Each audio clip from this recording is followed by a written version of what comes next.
This is all that it comes with. You hook that up there.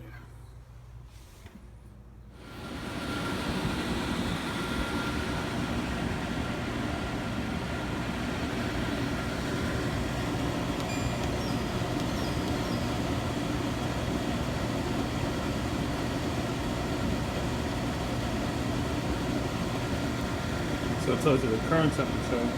It's blinking on the screen because it's actually steady.